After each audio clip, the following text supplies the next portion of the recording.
الحمد لله وكفى وسلام على عباده الذين اصطفى أما بعد فأعوذ بالله من الشيطان الرجيم بسم الله الرحمن الرحيم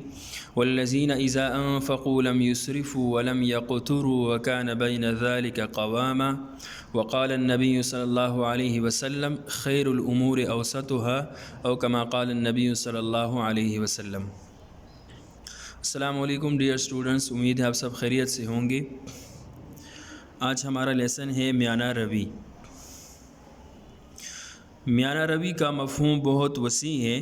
اور اس کا لفظی ترجمہ ہے درمیانی راستہ اختیار کرنا، یعنی ہم جتنی بھی معاملات دنیا میں کرتے ہیں اس میں درمیانی راستہ اختیار کرنا، اس میں افراط اور تفریط سے بچنا۔ افراط اور تفریط کہتے ہیں کمی اور زیادتی سے بچنا۔ اسلام ہمیں بتاتا ہے کہ میانہ روی کا جو راستہ ہے وہ صرف معاملات کے اندر نہیں ہے، بلکہ انسان کے ساتھ جڑے ہوئے جتنے بھی پہلو ہیں ان سب میں میانہ روی اختیار کی جائیں، خواہ وہ معاملات کی صورت میں ہو، عبادات کی صورت میں ہو، کسی کے ساتھ گفتگو کی صورت میں ہو، یعنی ہمارے اخلاق، عادات اور اطوار، عبادات اور جتنی بھی معاملات ہم کرتے ہیں ان سب میں میانہ روی کی دامن کو مضبوطی سے پکڑا جائے۔ اور اس کی اہمیت اس بات سے بھی واضح ہوتی ہے کہ اللہ تعالیٰ نے قرآن مجید میں اس امت کو امت وسط کہا ہے۔ وَجَعَلْنَاكُمْ أُمَّةً وَسَطًا لِتَكُونُوا شُهَدَاءَ عَلَى النَّاسِ۔ اللہ تعالیٰ ارشاد فرماتا ہے کہ میں نے تم کو، یعنی اے امت، میں نے تم کو امت وسط، درمیانی امت بنایا ہے، یعنی ہمیں حکم دیا ہے کہ شریعت اور معاملات اور اپنے رویوں میں اعتدال اور میانہ روی کا جو دامن ہے وہ مضبوطی کے ساتھ پکڑے۔ بک کی طرف تھوڑا سا دیکھ لیں، مفہوم اس کا ہے میانہ روی کا مطلب ہے اعتدال یا درمیانی راستہ اختیار کرنا۔ جب کوئی کام افراط اور تفریط سے بچ کر کیا جائے اسے میانہ روی کہتے ہیں۔ افراط کا لفظی ترجمہ ہے زیادتی اور تفریط کا معنی ہے کمی، یعنی ہم جو بھی کام کریں اس میں اگر کمی بیشی نہ ہو اس سے بچا جائے بلکہ درمیانی راستہ اختیار کی جائے تو اسے میانہ روی کہتے ہیں۔ اہمیت: اسلام ہمیں زندگی کی تمام معاملات میں اعتدال اور میانہ روی کی تعلیم دیتا ہے۔ میانہ روی یعنی درمیانی راستہ اختیار کرنا، اعتدال کے ساتھ چلنا، عاجزی، بندگی اور شرافت کو ظاہر کرتا ہے۔ جب کوئی آدمی کسی معاملے میں میانہ روی اختیار کرتا ہے، درمیانی راستہ اختیار کرتا ہے، اعتدال سے کام لیتا ہے، تو اس صورت میں اس کی عاجزی اور بندگی اور شرافت اس سے ظاہر ہوتی ہے، اور اس کے خلاف، اس کے برعکس اگر کوئی کسی معاملے میں، کسی رویے میں وہ اکڑ دکھائے تو اس صورت میں اس کی شرافت ظاہر نہیں کرتی بلکہ اس کے اندر جو کمی ہے اس کو ظاہر کرتی ہے۔ اس کی اہمیت کا اندازہ نبی کریم صلی اللہ علیہ وسلم کی ان احادیث طیبہ سے ہوتا ہے جن میں اعتدال اور میانہ روی اختیار کرنے کی تاکید کی گئی ہے۔ آپ صلی اللہ علیہ وسلم نے فرمایا خیر الامور اوسطها، تمام معاملات میں سب سے بہتر، خیر سب سے بہترین کو کہتے ہیں، تو تمام معاملات میں سب سے بہترین رویہ وہ اعتدال کا راستہ ہے، خواہ وہ ہم معاملات میں ہو یا کسی عبادت میں ہو، اس میں میانہ روی اختیار کی جائیں۔ اور جس طرح ہم اپنی زندگی گزارنے کے لیے خرچ کرتے ہیں تو قرآن نے اس کے بارے میں یوں فرمایا کہ جو اللہ کے قریب بندے ہیں، مومن ہیں، وہ اپنے خرچ میں بھی اعتدال سے کام لیتے ہیں، میانہ روی سے کام لیتے ہیں۔ جیسے سورۃ فرقان میں مومنوں کی صفات میں فرمایا والذین اذا انفقوا لم یسرفوا ولم یقتروا وکان بین ذلک قواما۔ مومن لوگ تو وہ ہے جب وہ خرچ کرتے ہیں، اللہ کے راستے میں خرچ کرنا ہو یا اپنے ہی اوپر خرچ کرنا ہو تو لم یسرفوا، اس میں اسراف نہیں کرتے، یعنی حد سے بڑھتے نہیں ہے، اتنا نہیں ہے کہ سارا کا سارا مال اس نے ایک ہی دن میں خرچ کر دیا، خواہ وہ اپنے اوپر ہو یا کسی اور کے اوپر ہو۔ ولم یقتروا، اور ایسا بھی نہیں کرتے کہ بخل کرے، اس میں سختی کرے، جو ضروریات انسان کے ساتھ لگی ہوئی ہیں دن رات کے، اس میں بھی اگر وہ بخل کا راستہ اختیار کرے گا تو یہ اللہ کے ہاں مبغوض ہے، پسندیدہ عمل نہیں ہے۔ تو وَبَيْنَ ذَلِكَ قَوَامًا، قرآن نے پھر تشریح کہا کہ جو مومن ہیں نہ تو زیادہ خرچ کرتے ہیں نہ بخیل بنتے ہیں، بلکہ درمیانی راستہ اختیار کرتے ہیں، اور یہ اللہ کے مقرب بندے ہیں۔ اسی طرح ہمیں عبادات میں بھی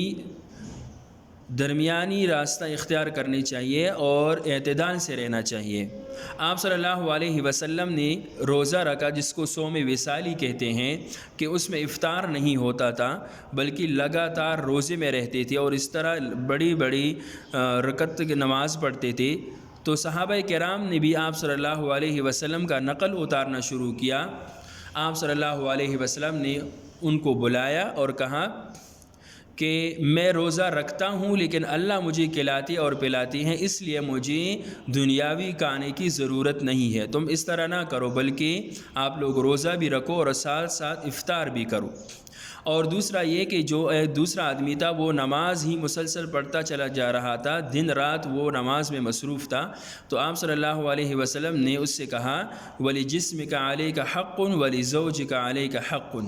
کہ تمہارے جسم کا تمہارے اوپر حق ہے، ایسا نہ کرو بلکہ کچھ وقت عبادت کے لیے دو، کچھ وقت اپنے جسم انسان کی جو راحت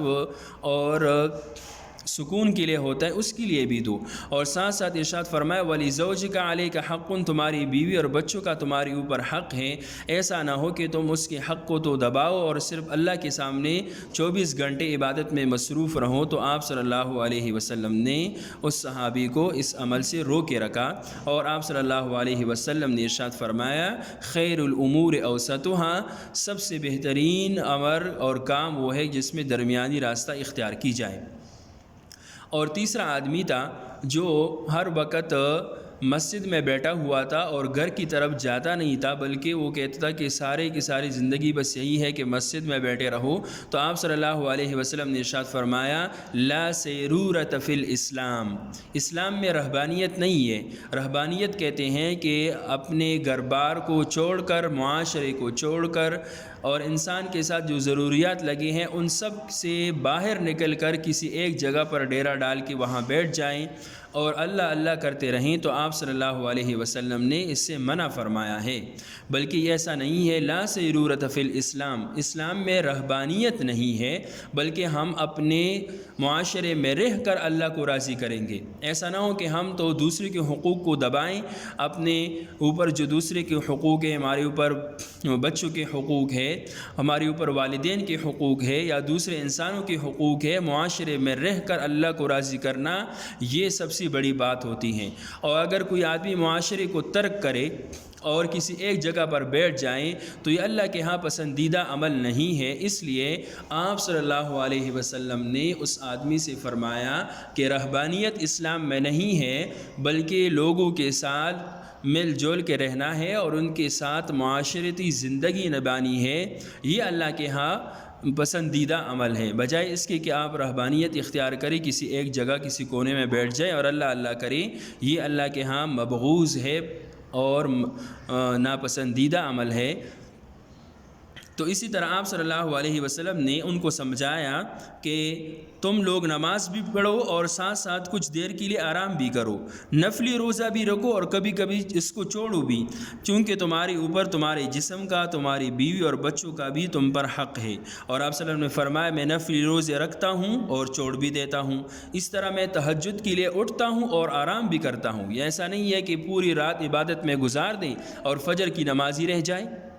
حضرت عمر رضی اللہ تعالیٰ عنہ ارشاد فرماتے تھے اگر کوئی آدمی پوری رات نماز میں گزار دے اور تہجد پڑھتے رہے، لیکن جب صبح کے وقت وہ فجر کے لیے آنا بند کر دے، یعنی وہ اتنی ساری عبادت کرے کہ فجر میں حاضر نہ ہو بلکہ اس پر نیند کا غلبہ ہو جائے اور وہ سو جائیں، تو حضرت عمر فرماتے تھے مجھے اس ساری عبادت سے جو اس نے ساری رات پڑھی ہے اس سے فجر کی نماز میں حاضری زیادہ پسندیدہ ہے۔ تو اگر کوئی آدمی تہجد تو پڑھے پوری رات کو،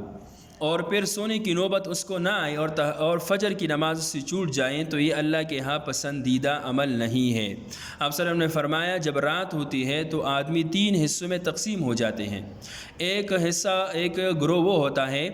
جو رات ہوتی ہی چوری ڈاکہ اور اس طرح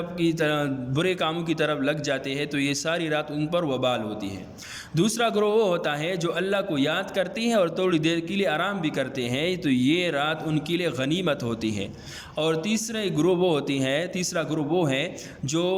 عشاء کی نماز پڑھ کر سو جائے، نہ انہوں نے کوئی گناہ کا عمل کیا اور نہ کوئی نماز وغیرہ پڑھی، تو آپ صلی اللہ علیہ وسلم نے فرمایا نہ ان کو ثواب ملا نہ ان پر وبال ہے، اور یہ بھی بہتر راستہ ہے۔ تو ہمیں چاہیے کہ اعتدال کا راستہ اختیار کیا جائے۔ یہ ہر معاملے میں ہے، جیسا کہ اگر ہم گفتگو کر رہے ہیں کسی کے ساتھ تو ایسا نہ ہو کہ تیز آواز میں بولتے چلے جائیں، بلکہ ہمیں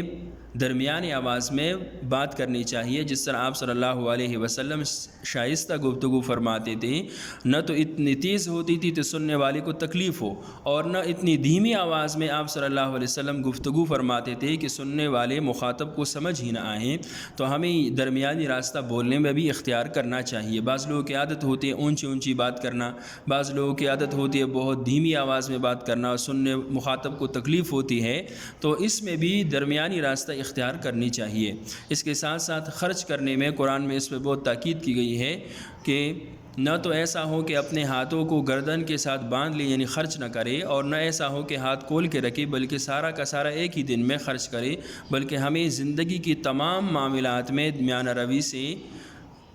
کام لینا چاہیے اور درمیانی راستہ اختیار کرنی چاہیے۔ وما علینا الا البلاغ۔